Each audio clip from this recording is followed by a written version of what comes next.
भारतीय खेल जगत में इस समय आक्रोश का माहौल है। अरुणाचल प्रदेश के शीर्ष भारोत्तोलक सांबो लापुंग को 2025 कॉमनवेल्थ चैंपियनशिप ट्रायल्स में भाग लेने का मौका नहीं दिया गया, जबकि उनके पास राष्ट्रीय स्तर पर अपराजेय रिकॉर्ड है।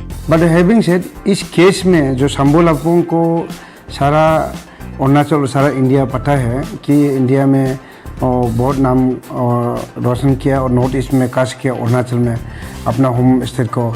सांबो लापुंग है, युकर से भी है, जमजा देरो है, बहुत लोग हैं, बहुत ही ये है। तो इस वक्त जो केस में आया है जिसने उसको ट्रेल के लिए सिलेक्ट कर नहीं पाया, मुझे भी, मैं सारा डाटा को मांगा है, मुझे भी देखने लगा ये बहुत ही इनजस्टिस हुआ है और हो रहा है। तो इसलिए हम लोग का रोल तो इतना नहीं है, फिर भी हम लोग एज ए सॉलिडरिटी और जस्टिस और फेयर एज ओलंपिक का मोमेंट और फ्री एंड फेयर के हिसाब से मैं अपना president Indian Olympic association doctor PT Usha ji को मैं तुरंत कल चिट्ठी लिखा है।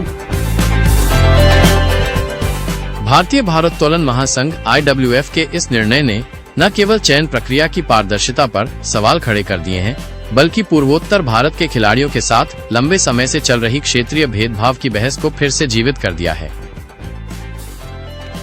और ये मैं जानकारी लेने को मिल रहा है, पहले भी बहुत कप पे हमारा बच्चा डिप्रेस है, बहुत से 3 साल 4 साल से हम लोग भी रुक रहा है, हम लोग भी इंटरव्यू नहीं करेगा, हम लोग सुन रहे हैं। नेशनल फेडरेशन को हम लोग इंटरव्यू करना अच्छा नहीं हुआ, हमारा बच्चा लग के डिप्रेस होगा, फिर उन लोग का एग्रीव होगा। ये हम लोग को बात को बहुत ही रजिस्ट के रखा है, निकला नहीं, लेकिन आज कम्पेल हो गया, सिचुएशन कम्पेल हो गया और कि जो सांबो लापुंग को जो कर रहा है, ये सांबो लापुंग ये फर्स्ट केस नहीं है, बहुत सा आपका युकर से भी को भी देरो को भी बहुत, बाकी हमारा नॉर्थ ईस्ट को और भी अनरिपोर्टेड बहुत होगा, बहुत लोग होगा, मैं नाम नहीं लूँगा, बहुत डिफरेंट क्या। भारोत्तोलन में गोल्डन बॉय कहे जाने वाले लापुंग 3 बार के राष्ट्रीय रिकॉर्ड धारक हैं और उन्होंने लगातार 2022 चंडीगढ़, 2023 ईटानगर और 2024 हिमाचल प्रदेश सीनियर नेशनल्स में 96 किग्रा वर्ग में स्वर्ण पदक जीते हैं। बावजूद इसके IWF ने हरियाणा के हर्षित सहारावत को चुना, जो एक भारी वर्ग में प्रतिस्पर्धा करते हैं और जिनका रिकॉर्ड लापुंग की तुलना में कमजोर रहा है। ऑनरेबल MP और अभी ऑनरेबल यूनियन मिनिस्टर जो पार्लियामेंट अफेयर्स किरण जी को हम कॉपी दिया है, ये इंटरवेन करने का बहुत ही जरूरत है।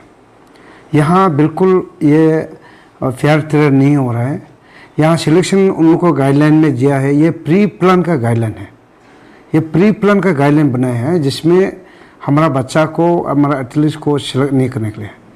सूत्रों के अनुसार चयनित खिलाड़ी सहारावत और भारोत्तोलन महासंघ के वर्तमान अध्यक्ष सहदेव यादव दोनों उत्तर प्रदेश से हैं, जिससे चयन में क्षेत्रीय पक्षपात के आरोप लगने लगे हैं।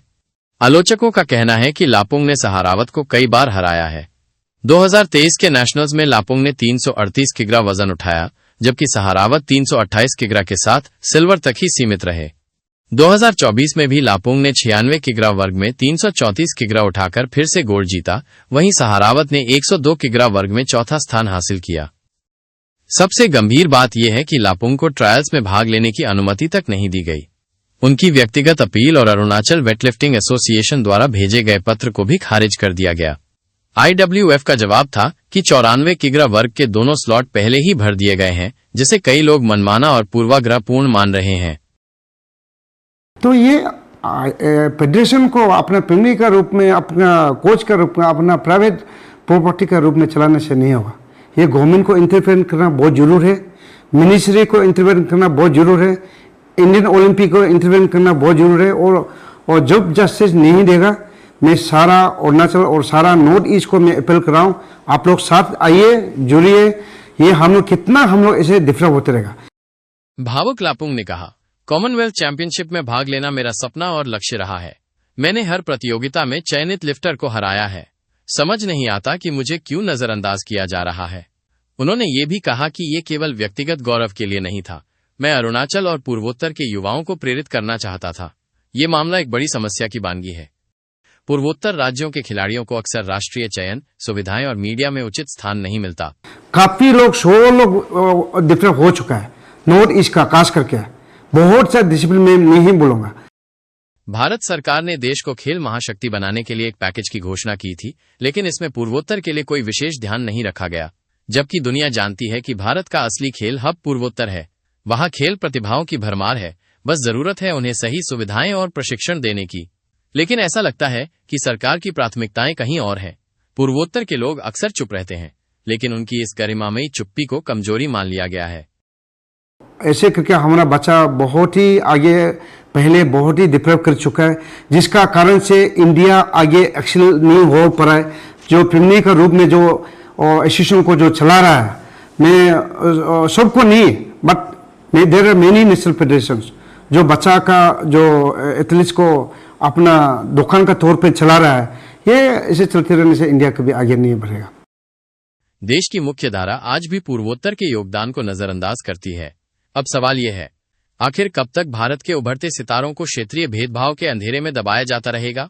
ये सिर्फ सांबो लापुंग की लड़ाई नहीं, बल्कि पूरे पूर्वोत्तर की उपेक्षा के खिलाफ आवाज है, और अब ये चुप्पी टूट चुकी है।